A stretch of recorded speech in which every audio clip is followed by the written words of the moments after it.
Bel tanda masuk telah berbunyi. Kepada seluruh siswa untuk segera masuk kelasnya masing-masing. Bapak dan Ibu guru akan segera memasuki kelas. Selamat belajar, semoga mendapat ilmu yang bermanfaat. Terima kasih.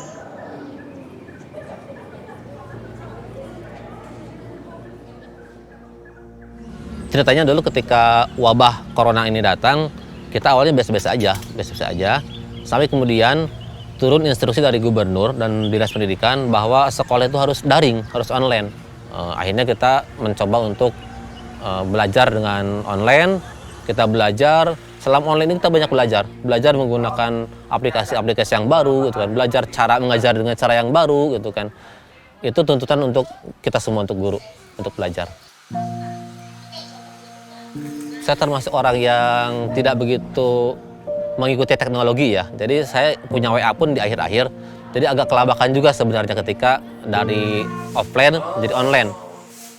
Jadi gimana nih kedepannya nih kalau diganti judulnya? Kendalanya ketika online itu memang pertama adalah di jaringan ya. Pertama tidak semua siswa punya HP ternyata. Ada siswa yang nggak punya HP, bahkan sinyal juga nggak ada di sana. Ada yang punya HP, tapi ternyata kuotanya tidak mencukupi. Karena belajar online ternyata menguras kuota yang sangat banyak. Kendalanya di sana. Bahkan ada juga yang memang gaptek gitu ya, gaptek. Saya pernah itu ketika Zoom itu siswanya yang hadir pertama tidak semua siswa hadir. Yang kedua yang hadir pun ternyata tidak semua on kamera. Bahkan ada yang setelah acara ditutup mereka masih ada siswanya. Dipanggil-panggil nggak nyahut. Nah, ternyata ketika saya panggil ke sekolah, mereka itu hanya menyalakan Zoom-nya kemudian dia tinggal pergi.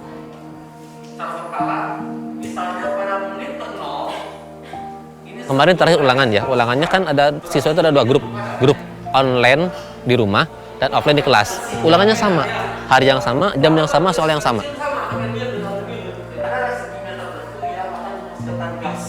Untuk jadi guru, alhamdulillah saya syukuri karena memang itu adalah sebuah harapan saya kuliah di keguruan ya. Dengan jadi guru kita bisa berbagi pada banyak orang gitu kan, banyak orang bisa membimbing anak-anak. Yang paling bahagia adalah ketika anak kita sukses. Pak, saya diterima di sini, alhamdulillah, gitu kan. Seneng banget, walaupun tuh anak nakal tuh ya. Senakal apapun ketika dia sukses kita sangat bahagia. Apalagi mereka yang begitu dekat waktu sekolahnya kan itu.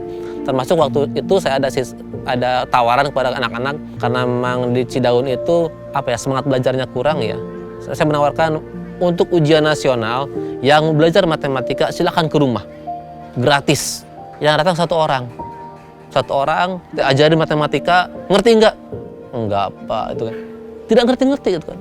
Tapi alhamdulillah ketika dia lulus dari SMK, keterima di STP Sekolah Teknik Perikanan dengan beasiswa full 4 tahun, dapat rumah dinas, dapat seragam, dapat makan dan sebagainya, itu sangat bahagia sekali.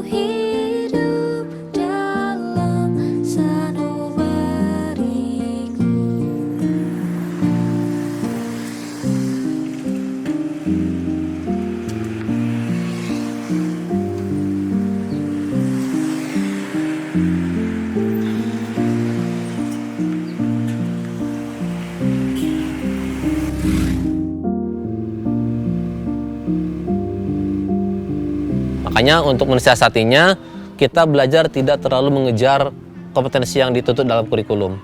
Kita yang penting anak mau belajar, punya semangat untuk belajar, materinya nanti belakangan lah ya. Yang penting ada materi dimasukkan, seperti itu.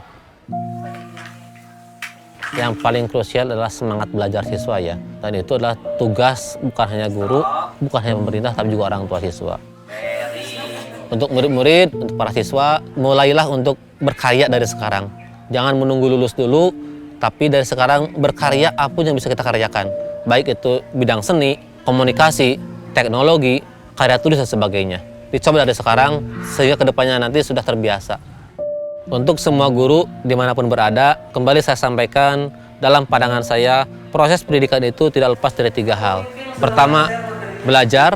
Seorang guru harus punya semangat untuk belajar. Belajar dari manapun, belajar dari guru yang lainnya, belajar dari siswa, belajar dari anak-anak, belajar dari manapun yang kita bisa pelajari. Yang kedua adalah berkarya. Jadi kita tidak hanya untuk belajar, memahami sesuatu, mengetahui sesuatu, tapi tidak ada karya yang nyata. Jadi kita belajar itu untuk menghasilkan karya yang berharga, yang bermanfaat bagi kita maupun orang lain. Itu karya kita. Sekecil apapun kita apresiasi, kita kembangkan. Yang ketiga, berbagi. Sudah punya ilmu, sudah punya keterampilan, sudah punya karya, maka saatnya berbagi. Kompetisi mungkin diperlukan, tapi itu bagian dari belajar, bagian dari pengembangan diri kita, tetapi untuk kedepannya mari kita untuk berkolaborasi bersama-sama.